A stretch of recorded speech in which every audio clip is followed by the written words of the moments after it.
reglas a las que nos hemos basado la gran mayoría de los jueces, o yo diría los jueces, para valorar la prueba. ¿Sí? Si usted imprimió el documento y lo allega al plenario, es un documento que se somete a las reglas de contradicción de cualquier documento. Ahora no diríamos impresión, sino que, bueno, cómo lo escanea y lo aporta digitalmente a un proceso digital, ¿no? Entonces, pero termina siendo lo mismo. Discúlpeme, si la contraparte no controvierte ese pantallazo, el juez perfectamente puede entrar a valorarlo y generar elementos de convicción. Sí, efectivamente, ¿no? ¿Por qué? Porque, digamos, supera ese primer requisito. Digamos, la discusión sobre la autenticidad y la validez del mismo está en carga de la contraparte. Hablando de documentos privados, por supuesto, documentos públicos del juez oficiosamente podría hacer su valoración. El otro aspecto de valoración de la prueba está relacionado con el tema de la vulneración de derechos fundamentales, que nos vamos al tema de la ilicitud de la prueba y la valoración del derecho a la intimidad y todos los demás aspectos que también tiene un primer elemento y es, o un primer requisito más bien, y es qué dice la contraparte respecto de eso, ¿sí? O sea, la pregunta es, yo aporté una foto de un WhatsApp, ¿sí? Lo imprimí y ahí aparece un acto de infidelidad. Él y ella están dándose un beso. Y aparece en la foto de WhatsApp, la imprimo y la aporté.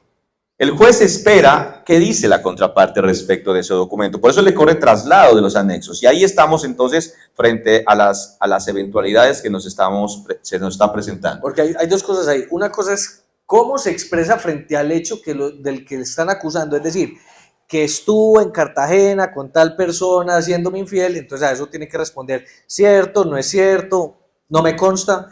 Otra cosa es el pronunciamiento frente al documento, si el documento puede llegar a ser admisible en juicio, que ya terminan siendo dos cosas diferentes. Porque yo puedo estar inclusive expresando, no es cierto que yo fui infiel en Cartagena y con relación al documento, en el momento en el que el juez tenga que hacer el decreto de la prueba, yo puedo inclusive solicitar su exclusión por haber sido obtenida de manera ilegal. Ilegal o ilícita. Exacto, ¿no? Ilícita. Claro, ese es el objetivo. Asumiendo el abogado el riesgo, como lo decía hace un momento, y eso hay que tenerlo muy presente, que debe saber muy bien de dónde se obtuvo la prueba. No es que llegó el cliente, le aportó la prueba y, claro, hombre, yo veo aquí una infidelidad y la presenté al despacho. No, tiene que indagar el abogado para saber y tener certeza de dónde se obtuvo, porque muy seguramente se va a enfrentar a la contradicción de la ilicitud de la prueba y ahí debe estar preparado el abogado para decir, esta prueba se obtuvo de esta forma. O de hecho, de entrada, advertirlo. Señor juez, la prueba se obtuvo de esta manera. Entonces, ahí queda salvada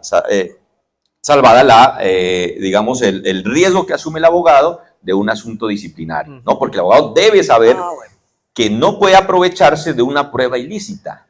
Pero de entrada va a ser el reconocimiento de que la prueba de alguna manera va a tener que ser excluida del juicio. Bueno. A mí hay una situación concreta que me sucedió defendiendo a un amigo en relación con un divorcio. No. De entrada vaya diciendo que no soy yo porque yo no soy casado. Entonces.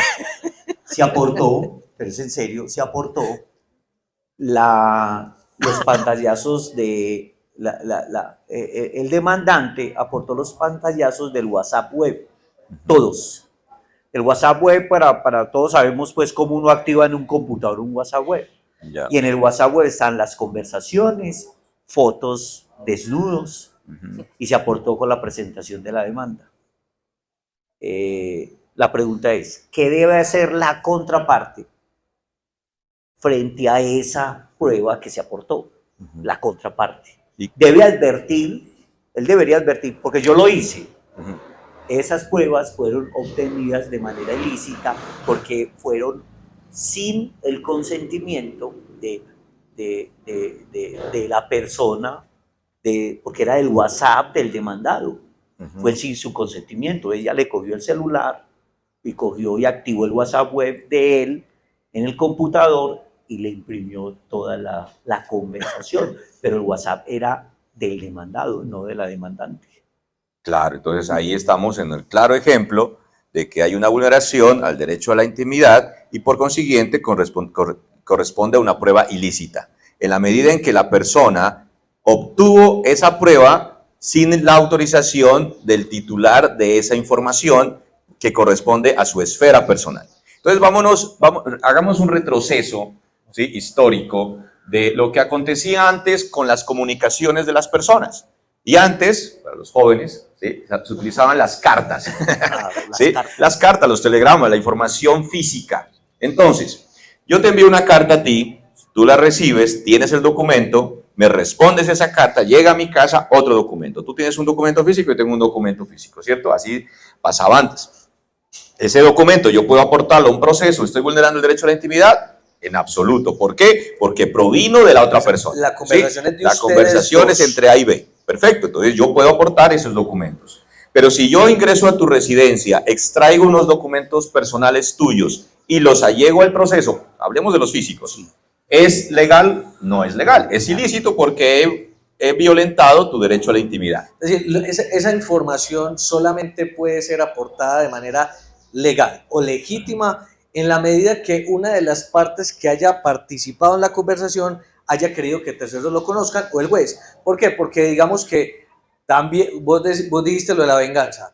Puede ser que el amante o la novia o el novio de alguna manera ya terminó con esa persona, va y se contacta con el cónyuge y vea lo que nosotros dos conversamos. Le suministra toda la información de la conversación y por eso la aporta. ¿Está bien obtenida la prueba ahí?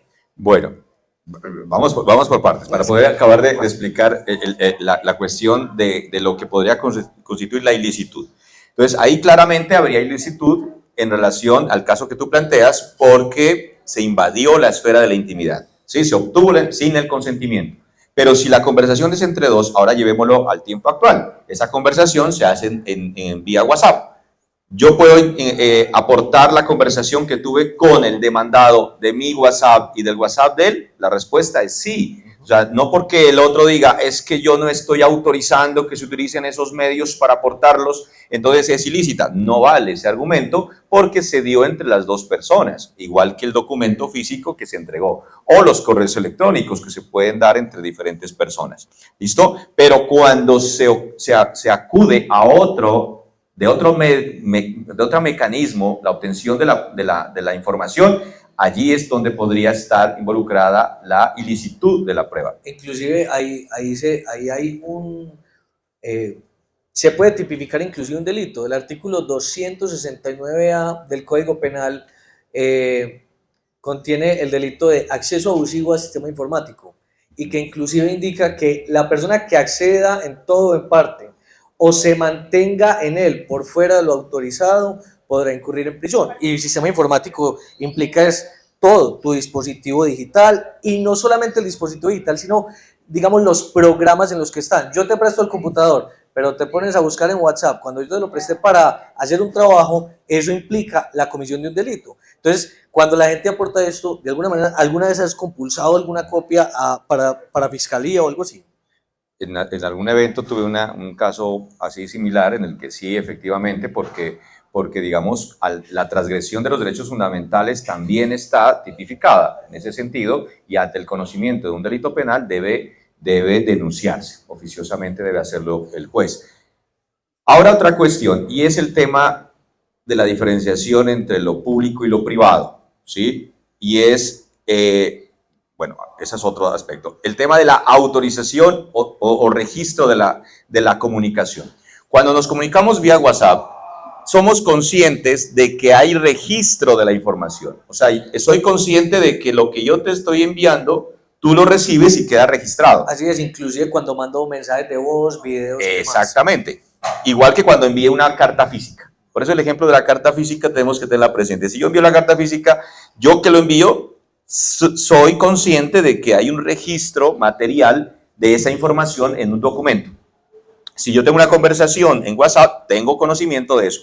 ¿Sí? ¿Qué significa esto? Que si yo aporto una conversación vía WhatsApp o audio, video, no podría alegarse que yo no autoricé. Diferente es el caso en que nos sentamos aquí, cojo mi celular, grabo la conversación, escondo el celular y obtengo la información que quería en ese diálogo. Está entre A y B. Sin embargo, la persona con la que yo estoy interactuando, con la que dialogo, no tiene conocimiento de que hay registro. Es diferente al WhatsApp. O sea, los dos nadie está escribiendo. En consecuencia, allí se está vulnerando el derecho a la intimidad porque no hay registro. Hay unas excepciones, ¿no? El tema de violaciones, el tema de la única forma de obtener la información era haber grabado, ¿sí? Cuando hay, por ejemplo, tema de abuso sexual, etcétera. Entonces, claro, allí sí la corte penal, la sala penal, ha dado validez a ese tipo de prueba, pero es una excepción. Entonces, tengamos muy presente esto. Y lo otro que quería mencionar era el tema de lo privado y lo público. Entonces, mi celular es privado. Nadie puede ingresar a él sin mi autorización. Mi correo electrónico es privado. Mi casa es privada. Si las cartas llegan a mi residencia, pues solamente yo puedo abrirlas. Entonces, esos espacios son privados. Los espacios públicos, como por ejemplo podría ser de la puerta de la universidad hacia afuera, hay cámaras de video que en lo público se puede registrar y se puede hacer uso de ese medio. En cambio, los espacios privados no. Por ende, si yo obtengo una información de un video en una residencia donde no hay autorización para grabar o donde yo no tuve autorización de la persona que me aporta, allí esa prueba es ilícita. Pero o sea, yo creo que radica más bien en la expectativa de intimidad que yo tenga. ¿Por qué? Porque digamos que hay veces los espacios no tienen que estar exclusivamente circunscritos al tema de la privacidad o de lo público, sino, es decir, ustedes dos aquí están en un escenario en donde todos lo pueden ver, pero si la conversación que se están sosteniendo ustedes dos, aquí entre ustedes dos, ustedes tienen una expectativa de intimidad, por esa razón usted no espera que lo graben. Así como cuando estás en tu casa y vos mismo sabes que hay una cámara ahí, después no vas a poder alegar que tenés una expectativa de intimidad con relación a lo que recauda la cámara, porque ya sabes de entrada que hay una grabación. Sí, pero era el espacio privado. Sí, el espacio privado. Es decir, y no si otro. utiliza el otro cónyuge, pues, en ese sentido. Claro, por supuesto. Pero es que estarían allí en ese espacio en el que es privado, pero está autorizado. Miren qué pasaría, por ejemplo, cuando se tiene un computador en la casa. Y ese computador es un computador de mesa y familiar. Y resulta que yo tengo mi correo electrónico y lo tengo abierto. ¿Sí? Entonces aquí vienen dos situaciones. Una, ingreso al correo electrónico y puedo decir, yo conozco la clave es familiar, ¿sí? Y por ende puedo ingresar cuando yo quiera. Y resulta que allí encuentro una conversación de una infidelidad. Y entonces imprimo ese documento y lo aporto. ¿Podría decirse que allí esa prueba es ilícita? No creo. Pues es que yo no conozco un correo familiar, pues. No, hay parejas que comparten claves. Sí, y efectivamente, estamos hablando de correo, hablamos del WhatsApp, que se compartió la clave, entonces, pero son dos... archivos, pues no sería privado porque está abierto, diría claro, yo. Exactamente, entonces, mira, el caso concreto diría, primero, usted autorizó a la persona para que ingresara a su correo, porque la clave es una forma de asegurar la privacidad. Pero segundo, deberíamos decir también, usted autorizó para que ingresara cuando yo le permitiera.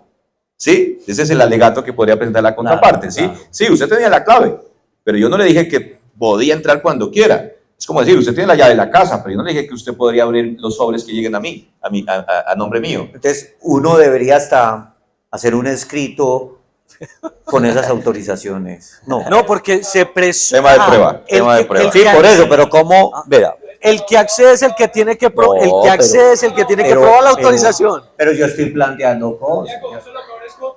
Pero doctor Orión, sí.